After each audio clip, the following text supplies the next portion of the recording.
अगर मैं आप सभी से टू व्हीलर के बारे में डिस्कस करूं तो इंस्टेंट 70% पीपल की माइंड में सबसे पहले रॉयल एनफील्ड ही आएगा, क्योंकि रॉयल एनफील्ड हमारे इमोशन के साथ ऑलरेडी जुड़ चुका है और ये इंडिया का सबसे बड़ा ब्रांड में से एक है और ऑलरेडी ये इंडिया एंड फॉरेन में अपनी मोटरसाइकिल्स की सेलिंग में रिकॉर्ड तोड़ चुकी है। लेकिन 20 साल पहले आपको पता है ऐसा नहीं था, क्योंकि रॉयल एनफील्ड तब बैंकक्रप्ट के कगार पर चला गया था।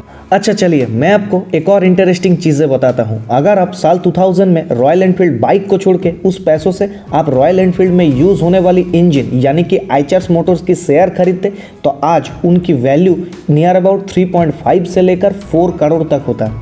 तो सच में रॉयल एनफील्ड कंपनी इतना ज़्यादा इंटरेस्टिंग है। तो चलिए आज इसका बिजनेस केस स्टडी को चेक करेंगे। तो सबसे पहले हम सब रॉयल एनफील्ड के ब्रीफ हिस्ट्री को चेक करेंगे।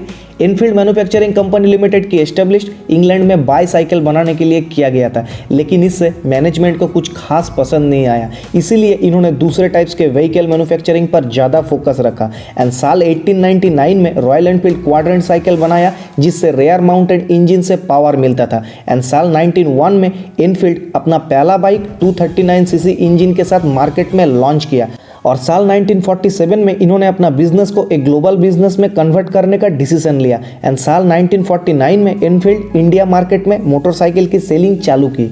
एंड साल 1955 में इंडियन गवर्नमेंट को रॉयल एनफील्ड की मॉडल्स बहुत ही अच्छा लगने लगा, इसीलिए इंडियन गवर्नमेंट ने 350 सीसी के टोटल 800 यूनिट्स बाइक ऑर्डर किया स्पेशली अपना पुलिस एंड आर्म फोर्स के लिए।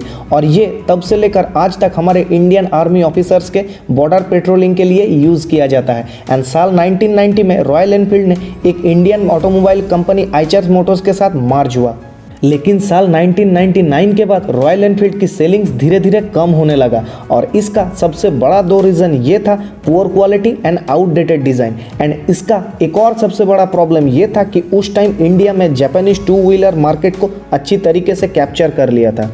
अब हम लोग उस पर्सन एंड उनके स्ट्रेटेजीज के बारे में डिस्कस करेंगे जिसकी एक डिसीजन से रॉयल एनफील्ड आज बैंकक्रप्ट से सारे ग्लोबल ब्रांड में से एक बन चुका है। जी हाँ, हम सब मिस्टर सिद्धार्थ लाल की बात कर रहे हैं। साल 2004 में इन्होंने आइचर ग्रुप में एज ए कू ज्वाइन किया और उस टाइम इनके company tractor, trucks, motorcycle, components, footwear and garment जैसे 15 सेगमेंट में अपना बिजनेस को चला रहा था और इतना सारा डाइवर्सिफिकेशन होने की वजह से कंपनी के मैनेजमेंट इसे क्वालिटी के साथ मैनेज नहीं कर पा रहा था। इसीलिए साल 2004 में मिस्टर सिद्धार्थ लाल ने पहले ही क्वांटिटी को छोड़ के क्वालिटी पर ज़्यादा फोकस बढ़ाया, जो एक सक्सेसफुल बिजनेस की सिग्नेचर है। इसीलिए इन्होंने 13 बिजनेस को बेचने का डिसीजन ले लिया एंड अपना सारा पैसा को रॉयल एनफील्ड एंड ट्रक्स में इन्वेस्ट करने का डिसीजन लिया, क्योंकि मिस्टर सिद्धार्थ लाल का ये मानना था कि इनका ये 2 प्रोडक्ट फ्यूचरिस्टिक है। इसीलिए मिस्टर लाल ने अपना पूरा ताकत royal Enfield and trucks business के पीछे लगाने का फैसला किया।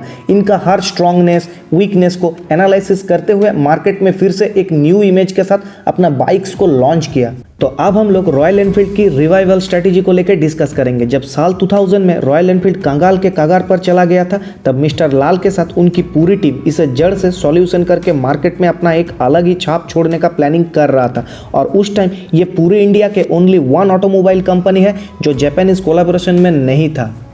और उस टाइम के बारे में बोलते हुए मिस्टर सिद्धार्थ लाल ने अपना एक इंटरव्यू में ये कहा कि उन्होंने एक इंजन और मोटरसाइकिल बिजनेस को एक्सपांड कराने के लिए America, German, Italy, Australia and UK जैसे बहुत सारे कंट्री से डिस्कस किया। एंड उन्होंने ये भी कहा कि उस टाइम हमें यूके ने सबसे अच्छी तरीके से समझ पाया था। देन रॉयल एनफील्ड को हेल्प करने के लिए मिडलैंड्स इंजीनियरिंग ने अपना हाथ बढ़ाया और मिडलैंड पूरे वर्ल्ड में 2nd largest engineering service provider है। एंड इन सभी ने कंज्यूमर की एक्चुअल नीड्स को कैप्चर करके मार्केट में फिर से रीडिज़ाइन के साथ रॉयल एनफील्ड को रीलॉन्च किया और इस बार इन्होंने अपने प्रोडक्ट्स को पीपल की लाइफस्टाइल के साथ जुड़ाने की कोशिश की और स्पेशली रॉयल एनफील्ड उन सभी लोगों के दिल में बैठ गया जो बाइकर्स हैं, लॉन्ग ड्राइव पे ट्रैवल करना ज़्यादा पसंद करते हैं एक्सेट्रा। तो साल 2005 में कंपनी हर साल लगभग 25,000 यूनिट्स बाइक सेलिंग करते आ रहा था, लेकिन इस नंबर को मिस्टर सिद्धार्थ लाल को कुछ खास पसंद नहीं आया। इनका टारगेट गोल्स कुछ और ही था, इसीलिए उन्होंने रॉयल एनफील्ड को अच्छे से समझने के लिए खुद 1000 किलोमीटर बाइक राइडिंग की एंड इससे मिस्टर लाल अच्छे से सब कुछ नोटिस करते हुए अपनी प्रोडक्ट्स की क्वालिटी में इंप्रूवमेंट लाया एंड धीरे धीरे सेल्स भी बढ़ता गया। अब हम लोग 5 साल आगे आ जाते हैं, यानी कि साल 2010 में कंपनी अब on an average 50,000 units bike बेचने लगा और ये उस टाइम था जब मिस्टर लाल ने इकोनॉमिक स्केल को इंक्रीज कराने के लिए रॉयल एनफील्ड की एक प्लेटफॉर्म रेडी किया और इसी सिंगल प्लेटफॉर्म से लॉन्च किया हुआ रॉयल एनफील्ड का सबसे सक्सेसफुल मॉडल जिसका नाम है रॉयल एनफील्ड क्लासिक और इससे कस्टमर की ध्यान खींचा। और नंबर ऑफ बाइक सेलिंग की अगर बात किया जाए जो 50,000 यूनिट था 2010 में, वो अब 2014 में बढ़ के 10 टाइम से भी ज़्यादा बढ़ चुका था। यानी कि पूरे साल 2014 में रॉयल एनफील्ड ने 5,89,300 के करीब बाइक अपना सेलिंग किया और इस साल अपने सेल्स के मामले में रॉयल एनफील्ड ने अपना सारा रिकॉर्ड्स तोड़ डाला एंड इस साल इनका नेट प्रॉफिट था 702 करोड़ रुपीस, जो दूसरी साल के कंपैरिजन में इस साल 80% से भी ज़्यादा था। तो अब हम लोग रॉयल एनफील्ड की फ्यूचर एक्सपेंशन प्लानिंग के बारे में डिस्कस करेंगे। इंडिया मार्केट में बाइक प्राइस की कंपैरिजन में रॉयल एनफील्ड का प्राइस बहुत ही ज़्यादा आपको लगेगा, लेकिन अगर आप इसे मेजर ग्लोबल ब्रांड के साथ कंपेयर करेंगे तो ये आपको बहुत ही ज़्यादा चीप लगेगा।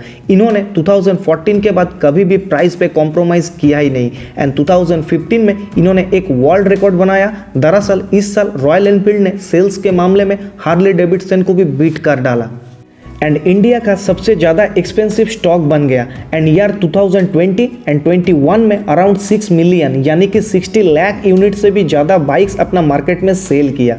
एट प्रेजेंट रॉयल एनफील्ड के सीईओ मिस्टर वी गोविंदराजन का ये कहना है कि नेक्स्ट 7 ईयर्स तक इनका प्लान ही है साल के हर क्वार्टर में एक न्यू मॉडल की बाइक लॉन्च करना है, यानी कि 7 ईयर्स में टोटल 28 डिफरेंट मॉडल की बाइक्स हमें देखने को मिलेगा और ये फ्यूचर में बहुत ही ज़्यादा इंटरेस्टिंग होने वाला है। तो गाइस ये था एक छोटी सी केस स्टडी रॉयल एनफील्ड के बारे में।